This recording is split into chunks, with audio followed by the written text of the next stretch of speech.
नमस्कार दोस्तों, कैसे हैं सब लोग। तो अब मैं आ चुकी हूँ कोर्ट से, अभी ऑफिस में आई हूँ। और आज का ब्लॉग मैं जो स्टार्ट करने जा रही हूँ, मुझे हमारे जो अभी जूनियर अधिवक्ता हैं, मतलब जो अभी लॉ कर रहे हैं और जो करके आ रहे हैं, उन लोगों की कुछ क्वेरीज थी। तो मैं वो क्वेरीज जो है उनकी वो बताना चाह रही हूँ। एक्चुअली उन लोगों के क्वेश्चन ये थे कि मैम हमें, जैसे हम लॉ कर रहे हैं, अभी LLB कर रहे हैं या LLB कर रहे हैं, तो हम कब से कोर्ट आना स्टार्ट करें। तो और कोर्ट में हमें क्या करना है, कैसे रहना है, क्या हम खुद से भी अपना प्रैक्टिस कर सकते हैं, कई सारे उनके क्वेश्चन थे। तो मैं उन लोगों को ये बताना चाह रही हूँ कि पहले तो अगर आप LLB कर रहे हैं तो मेरे ख्याल से अगर हम कोई शिक्षा लेते हैं, कहीं पढ़ाई करते हैं, तो स्कूल जाते हैं, कॉलेज जाते हैं, तो वहाँ पे जो हम पढ़ते हैं, जो बेसिक चीज़ें हम सीखते हैं वहाँ से, वो हम कॉलेज स्कूलों से ही सीखते हैं।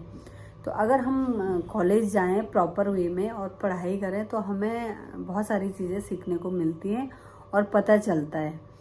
क्योंकि अगर हम कॉलेज नहीं जा रहे हैं और सिर्फ हम पेपर देने जा रहे हैं, तो समझ सकते हैं कि हम एक डेट शीट आई कि आपका इतने डेट से पेपर हैं और हमने एक हफ्ते से पढ़ना शुरू किया, तो वो हमने एक तरफ से वो रटना हो जाता कि रटा, पढ़ाई करी, पेपर दिया और वही हमने लॉ कंप्लीट कर ली। तो वो, और दूसरी साइड आप देखिए कि हम प्रॉपर वे में हम जा रहे हैं, हम कॉलेज जा रहे हैं, प्रॉपर वे में हम वहाँ पढ़ाई कर रहे हैं, हमको एक एक चीज़ें क्लियर हो रही हैं खुद के पढ़ने से। और जो हमें वहाँ पे बताया जाता है, जो सर लोग हमें पढ़ा रहे हैं, मैम लोग हमें पढ़ा रहे हैं, वो चीज़ें हमें पता चल रही हैं कि इसका मतलब क्या होता है। एक्चुअली लॉ की जो लैंग्वेज होती है वो हर किसी के समझ में नहीं आती है। और लॉ की लैंग्वेज बहुत टिपिकल है, टफ भी है, Hindi plus Urdu plus English सब मिक्सचर है, तो उसको समझना बहुत टफ होता है। और उसमें कई वर्ड ऐसे होते हैं कि जो हमारी समझ में नहीं आती हैं। खुद मेरे भी अभी तक कई चीज़ें समझ नहीं आती हैं, सोचना पड़ता है तब दिमाग में आती है कि ये चीज़ें। अब हम लॉ कर रहे हैं, वकालत में जा रहे हैं, और वो चीज़ें हमने पेपर हो रहे हैं, भाई हमने पढ़ाई की, रटा, पढ़ाई करी और लिख के आ गए, मगर हमें उसका मीनिंग पता नहीं होता है। क्योंकि ये चीज़ें मैंने खुद में भी अपना देखा हुआ है, और मेरे पास में जो बच्चे आते हैं सीखने के लिए, तो उन लोगों से भी देखा है कि अगर उनसे कोई एप्लीकेशन बनवाओ, कुछ लिखवाओ, तो वो पूछते मैम इसका मतलब क्या होता है, जबकि वो उस चीज़ को पढ़ के आए हुए हैं। तो उन्हें क्यों पता नहीं है? क्योंकि आपने रेगुलर पढ़ाई नहीं करी है और आप कॉलेज में नहीं गए हो। तो जब तक आप कॉलेज में नहीं जाओगे, आप लेक्चर नहीं लोगे, पढ़ोगे नहीं, तो आपके समझ में ये चीज़ें नहीं आएंगी। फर्स्ट ऑल तो ये है। तो इसलिए मेरे हिसाब से तो ये है कि आप अपना लॉ कंप्लीट करके आइए कोर्ट, तो आपको ज़्यादा बढ़िया रहेगा, मेरे हिसाब से है। ठीक है, अब आप कोर्ट में आइए। कोर्ट में आए तो सबसे पहले तो आप एक ड्रेसअप होके कोर्ट में आइए, जो कोर्ट है ना। तो आपको क्या करना है कि वेल ड्रेसअप होके आना है। आपको वाइट शर्ट और ब्लैक पैंट, ब्लैक कोट, और अगर आप रजिस्टर्ड हो गए हैं तो वाइट बेल्ट आप ये पहन के आएंगे। तो आप जब अंदर आते हैं, आपको ड्रेसअप में देखते हैं, क्लाइंट देखते हैं, अधिवक्ता लोग देखते हैं, तब उससे पता चलता है कि भाई हाँ, आप एक एडवोकेट हैं।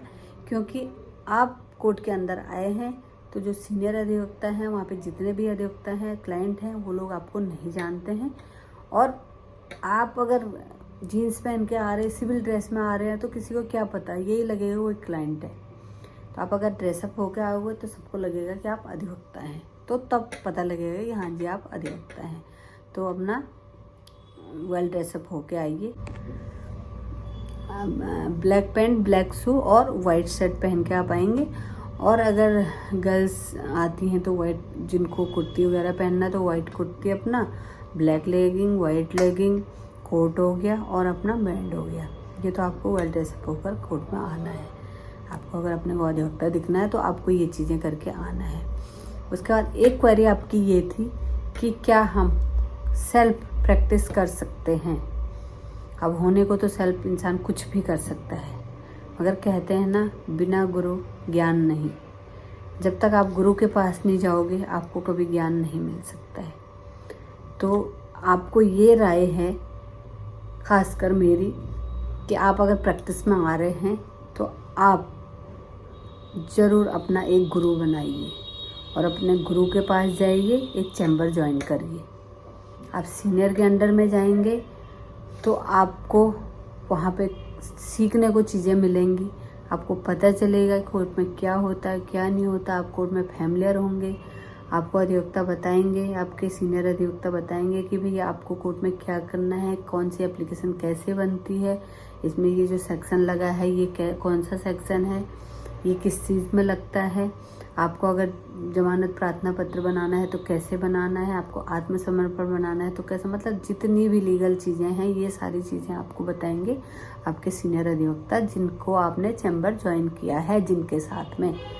अगर आप आते ही आप सेल्फ प्रैक्टिस करते हैं तो आपको बहुत टफ होगा, आप सीख नहीं पाएंगे, आप कोर्ट में घूमते रह जाओगे, आप न्यायालय के अंदर जाओगे, कोर्टों के नाम देखोगे, कोर्ट से फैमिलियर होंगे, सब होंगे आप, मगर आपको वो चीज़ें नहीं आएंगी जो एक सीनियर अधिवक्ता आपको सिखाएंगे। तो अपना एक गुरु ज़रूर बनाइए और गुरु के पास आप जाएंगे तभी आपको ज्ञान मिलेगा। तो आप ये कोशिश करिए कि अपना एक चैम्बर आप चूज करिए, आपको जिनके अंडर में जाना है आप वहाँ पे जाइए, चैम्बर ज्वाइन करिए। फिर रही एक बात और, आप कोर्ट में जा रहे हैं तो आपको क्या करना है कि वहाँ पे आपके जितने भी वहाँ पे अधिवक्ता हैं, आपके सीनियर्स हैं, आपको उनको विश करना है और दिल से रिस्पेक्ट करनी है। आप वहाँ जा रहे हैं, आप किसी से बात नहीं करते, आप किसी को विश नहीं करते, आपको किसी से कोई मतलब ही नहीं है, तो ये भी सही नहीं है। क्यों? क्योंकि देखो, आप एक अधिवक्ता हैं, आप अधिवक्ता हो के आपने सबके साथ में हैं, मिल के रहना है और सबसे बात करनी है। आप जितने लोगों से बात करेंगे, जितनों को विश करेंगे, अपने सीनियर्स को रिस्पेक्ट देंगे, उतनी आपको रिस्पेक्ट मिलेगी और उतना ही आपको ही आने वाले टाइम में फ़ायदा होगा।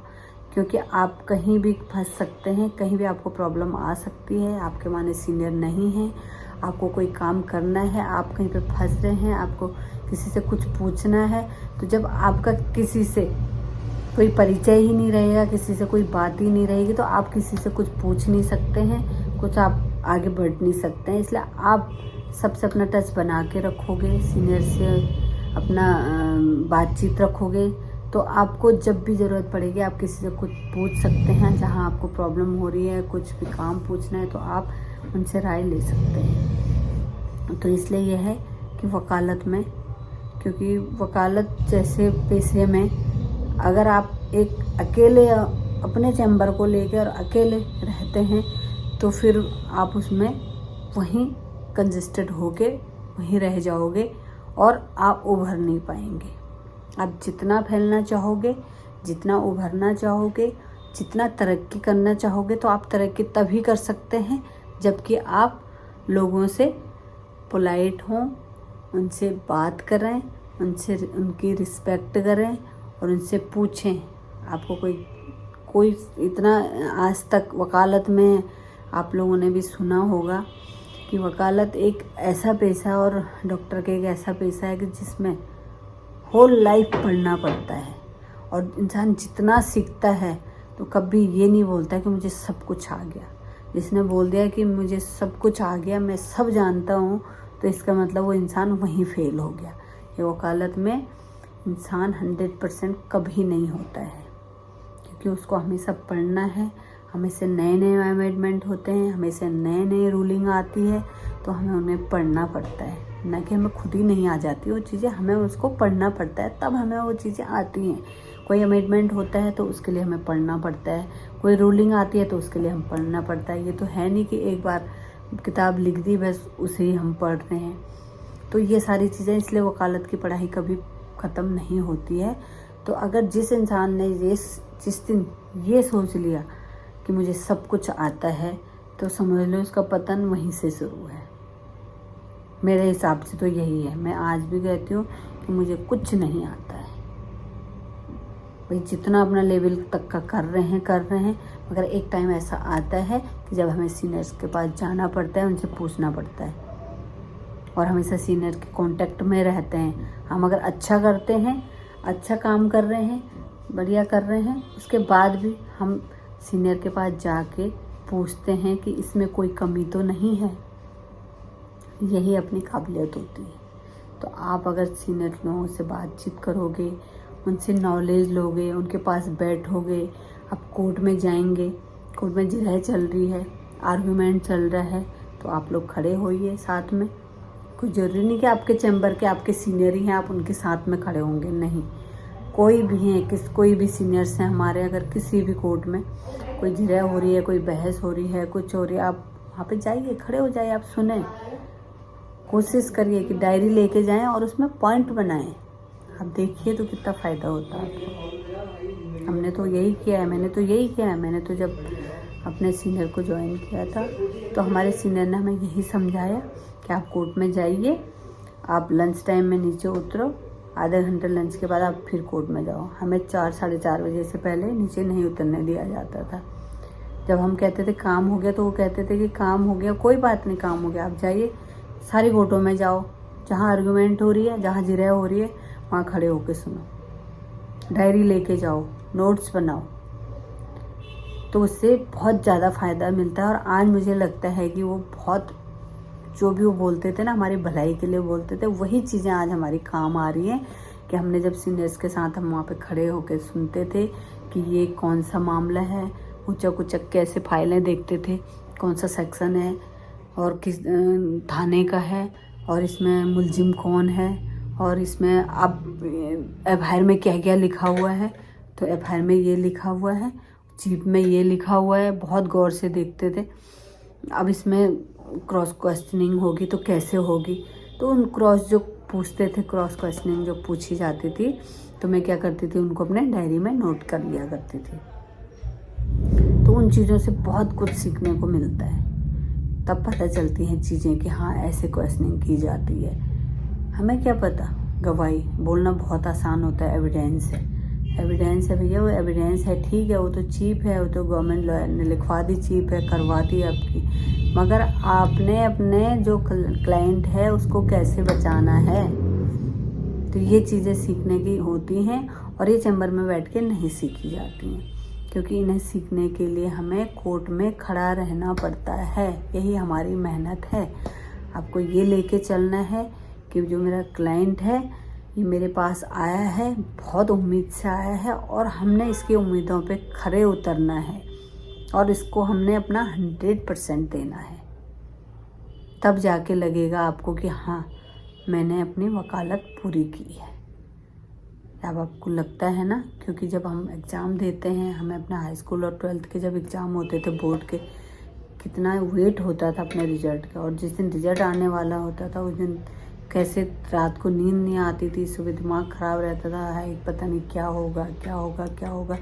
तो ये वाली स्टेज होती है हमारी वकालत में, जब हमारे ट्रायल चलता है, उसके बाद जब जजमेंट की स्थिति होती है, तो वो वाली स्थिति होती है कि क्लाइंट तो जितना डरा होगा, मगर हमारी जो हार्ट बीट है ना, वो इतनी बढ़ी रहती है कि पता नहीं क्या होगा क्या होगा क्या होगा। क्योंकि मेरे तो ऐसे ही होता है कि अब पता नहीं क्या होगा।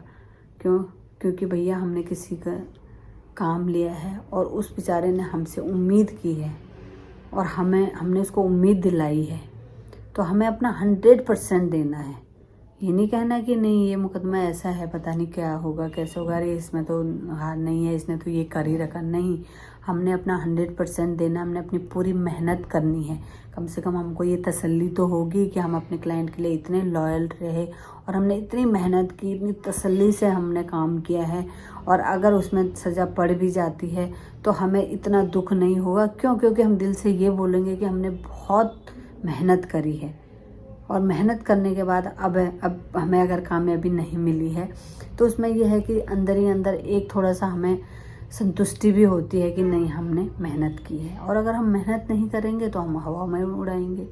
तो ये चीज़ें सीखने की होती हैं। तो आपको ये है कि मेरा आप लोगों से, जितने लोगों ने मुझसे क्वेरी की थी, हो सकता है किसी को मेरी बात बुरी भी लगी हो, मगर मैंने कहीं से कुछ बुरा ऐसा बोला नहीं कि किसी को बुरी लगी हो बात। मैंने समझाने की बात की है कि अगर आप आना चाह रहे हैं तो पूरी आप अगर वकालत पूरी करके आए तो ज़्यादा अच्छा है। प्लस सीनियर की रिस्पेक्ट करना, वेल ड्रेसअप होके आना और अपना कोर्ट में खड़े होकर हर कोर्ट में जा कर के जिरह सुननी है, आर्गूमेंट सुनना है, कैसे क्या काम होना है क्या नहीं होना है। जितने भी अधिवक्ता हैं अपने बार में, सब अधिवक्ताओं से अपने सीनियर लोग हैं तो उनको विश करना है। वो कोई ये नहीं है कि विश करके कोई छोटा बड़ा नहीं होता है। अगर हमने किसी को विश कर दिया तो हम छोटे बड़े नहीं होते हैं, है ना। आप किसी को विश कर रहे हैं, किसी सीनियर को 10 बार जाके आप ऊपर नीचे आपको मिल रहा है, हम विश कर रहे हैं, डेली उनको विश कर रहे हैं, तो हम भी उनकी नज़रों में आते हैं, वो हमें पहचानते हैं। उसके बाद कहीं पे कोई भी प्रॉब्लम होती है तो वो हमें पूछते हैं, हम उनके पास जाते हैं तो बड़े प्यार से हमें हर चीज़ समझाते हैं। तो ये हमें अपना इम्प्रेशन छोड़ना है उन पर कि भाई हमें कैसे सीनियर से पेश आना है ना। तो ये सारी चीज़ें सीखने की होती है और आप लोग अगर ये फुलफ़िल कर लेते हैं तो आप बहुत अच्छे अधिवक्ता बनते हैं, है ना। बाकी ये है कि जहाँ तक कई लोग ये भी 2-3 बच्चे हैं मेरे पास में अभी, वो भी पूछ रहे थे कि मैम क्या हम डायरेक्ट हाई कोर्ट प्रैक्टिस कर सकते हैं और क्या नीचे छोटी कोर्ट में प्रैक्टिस करना ज़रूरी होता है। आपका डिस्ट्रिक्ट कोर्ट में प्रैक्टिस करना इसलिए ज़रूरी है कि आपको बेसिक चीज़ें यहीं से सीखने को मिलती हैं। अब हाई कोर्ट में जाके आप, ये तो है नहीं कि आप वहाँ एप्लीकेशन बनाने सीखेंगे, तो आपको सारी चीज़ें बेसिक नॉलेज यहीं से मिलेगी। पता चला आप हाई कोर्ट में खड़े हो रहे हैं और आपको पता ही नहीं है कि क्रिमिनल ट्रायल क्या होता है और सिविल ट्रायल क्या होता है। तो ये चीज़ें आपको सारी यही डिस्ट्रिक्ट कोर्ट में ही सीखने को मिलेगी। आपको सारी जानकारी होनी चाहिए कि आप कौन सा सिविल मैटर है, कौन सा क्रिमिनल मैटर है और कौन से टैक्सेशन में आते हैं। साइबर लॉ हो गया। तो आजकल ऐसा है कि डिग्री तो हम ले लेते हैं, अब हम कहते हैं कि भैया मैं सिविल ही करूँगी या मैं क्रिमिनल ही काम करूँगी, तो ऐसा नहीं है। अगर आप चाहो तो आप सिविल भी करो, आप क्रिमिनल भी करो, आप जैसे मैटर करना चाहो आप कर सकते हैं। क्योंकि आप अगर हर चीज़ आप करते हैं, सारे मैटर आप करते हैं तो बहुत अच्छी बात है। डिस्ट्रिक्ट कोर्ट में आपके पास सिविल का काम भी आता है, क्रिमिनल का भी आता है। तो आप अगर सिविल क्रिमिनल दोनों करते हैं और लेबर सारा करते हैं तो बहुत अच्छी बात है। अगर आपका किसी एक चीज़ में ज़्यादा इंटरेस्ट है तो आप उसमें भी अपनी प्रैक्टिस स्टार्ट कर सकते हैं। मगर यह है कि हाई कोर्ट जाने के लिए जहाँ तक हो, आप अगर डिस्ट्रिक्ट कोर्ट से प्रैक्टिस स्टार्ट करें तो ज़्यादा अच्छा रहेगा। डिस्ट्रिक्ट कोर्ट से आपको सारी चीज़ें पता लगेंगी, आपको ट्रायल का मतलब पता चलेगा, आपको ट्रायल लड़ने जहाँ आ जाएगा आप बहुत अच्छे से ट्रायल लड़ने लग जाएंगे। उसके बाद आप हाई कोर्ट जाएँ तो हाई कोर्ट जाके आपको लगेगा कि हाँ मुझे कुछ आता है और मैं कुछ सीख के आया हूँ। और अगर आपको कुछ पता ही नहीं होगी, कोई चीज़ आपको पता ही नहीं, आपने लॉ करा, डिग्री ली, आ गई, आप लॉ का अभाव तो पता हो कुछ, आपने रिटर्न तो कर दिया, मगर प्रैक्टिकली नॉलेज होना भी तो बहुत ज़रूरी है। तो प्रैक्टिकली नॉलेज कहाँ होगी, जब आप डिस्ट्रिक्ट कोर्ट में प्रैक्टिस करोगे। तो डिस्ट्रिक्ट कोर्ट में प्रैक्टिस करना कंपलसरी है मेरे हिसाब से। मैं तो यही मानती हूँ कि करनी चाहिए। तो ये रहे आप लोगों के लिए छोटी छोटी, आपने जो पूछते हैं क्वेरी मुझसे करते हैं, तो उसकी मैं कोशिश करती हूँ कि मुझसे जितना हो सकता है मैं आप लोगों को उसके बारे में बताऊँ कि क्या है क्या नहीं है। कोशिश करती हूँ मैं कैसे भी मतलब आप लोग समझें और सरल भाषा में कि ये चीज़ें हैं कि भैया आप ऐसे कर सकते हो। तो आगे नेक्स्ट ब्लॉग में आपसे मिलती हूँ बहुत जल्दी। अगर किसी की कुछ क्वेरी है तो आप मुझसे पूछ सकते हैं, मैं आप लोगों को उसका जवाब दूंगी। और आपसे मिलती हूँ अगले ब्लॉग में। Thank you.